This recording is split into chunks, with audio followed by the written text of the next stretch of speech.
What's up, YouTube? It's Kenny again. Finally back in the truck. Everything's squared away. I'm about to head out down the road. Leaving out of Texas, finally.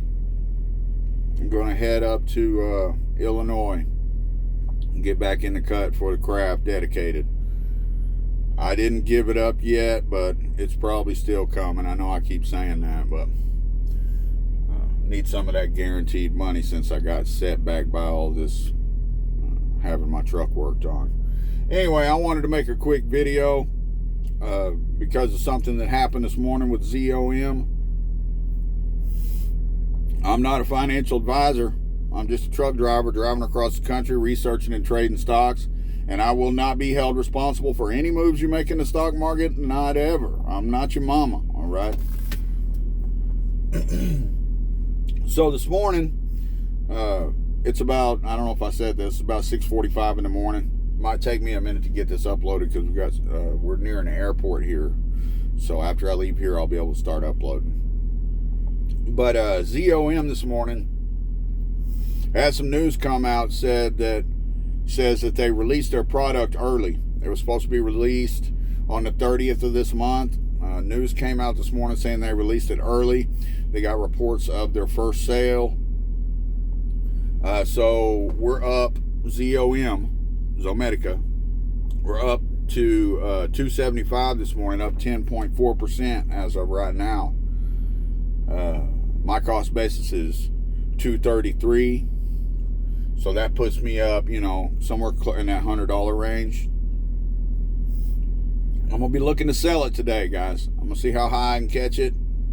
Maybe, I'm tempted to sell it right now. I'll make that $100, but it might jump big on the open, or it could drop and then fade back up the rest of the day. You know how it is. It could do anything. When the news drops, sometimes I was wanting to get out before the news dropped, but the news has already dropped this morning. So we'll see what happens with this kind of surprise.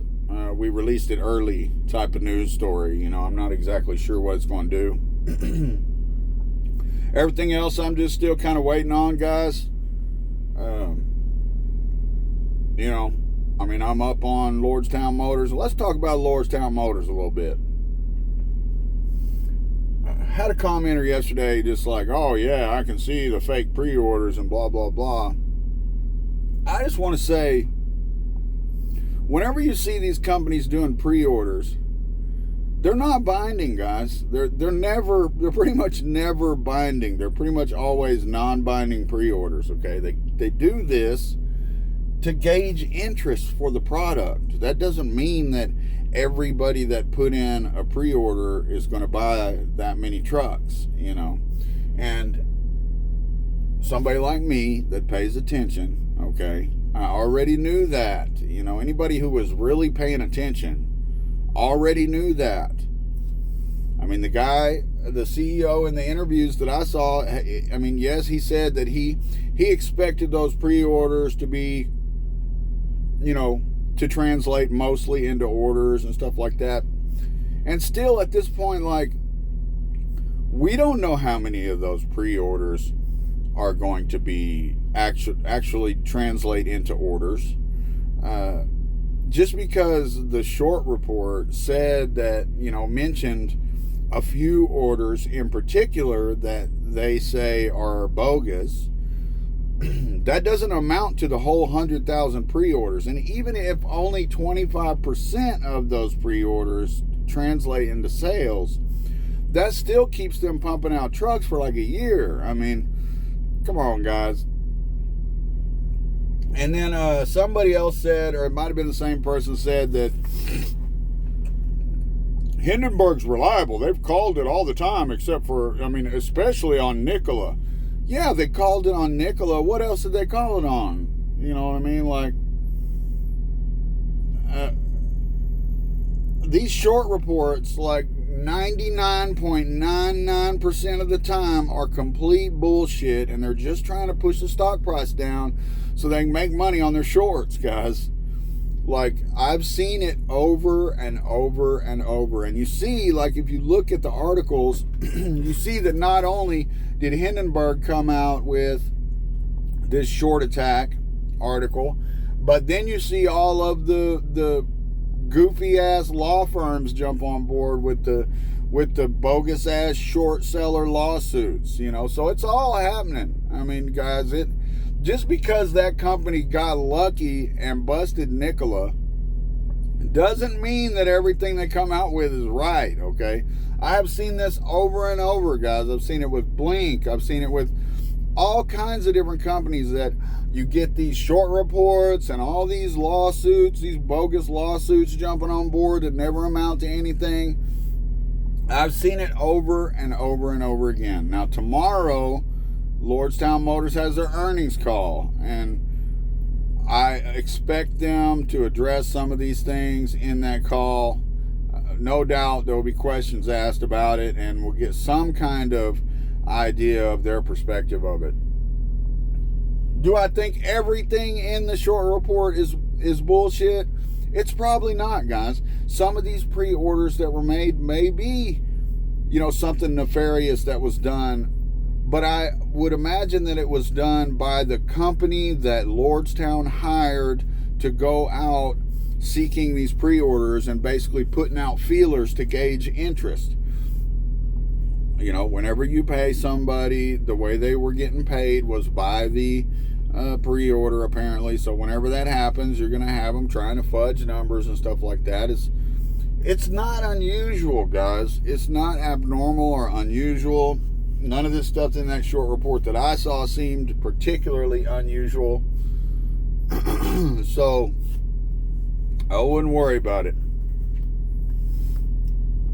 I mean, at least not to the point where you can't make a short-term play in it on the volatility. I mean, the stock dropped way down. I almost bought it at 350 something in the pre-market, but I decided to wait and see what happened when the market opened. I ended up getting it at 1450. I'm already up. I fully expect to make, you know, at least $100 on this trade, if not a couple hundred. And I feel like even the shares that I have in the long-term account at $20 are still going to make me money over the next, you know, 6-8 months or whatever. So I'm not scared of the Lordstown thing at all, guys.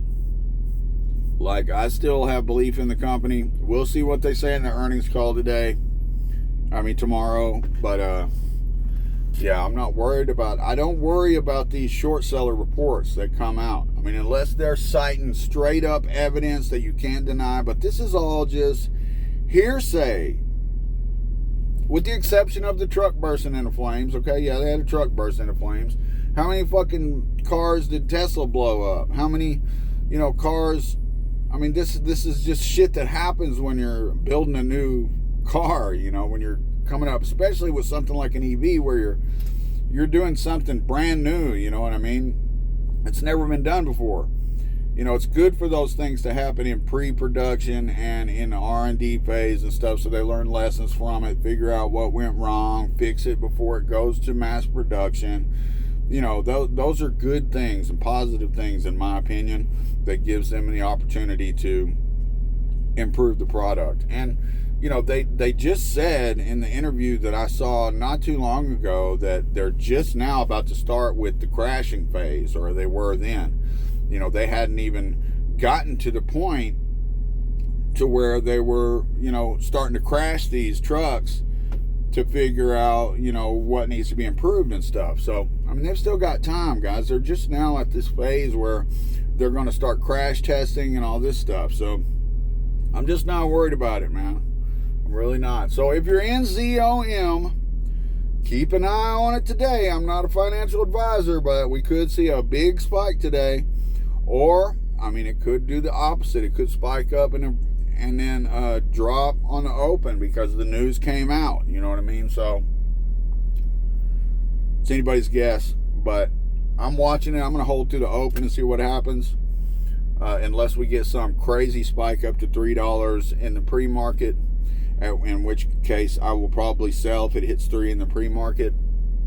Up to, it's come down a little bit. It's at 273 now in the pre-market. So this video probably won't be out as early as I would like because, like I said, we're right by an airport and have really crappy internet access here. But as soon as I get off of this, I'm going to head out the gate and get rolling, and we'll get it started uploading as soon as I can.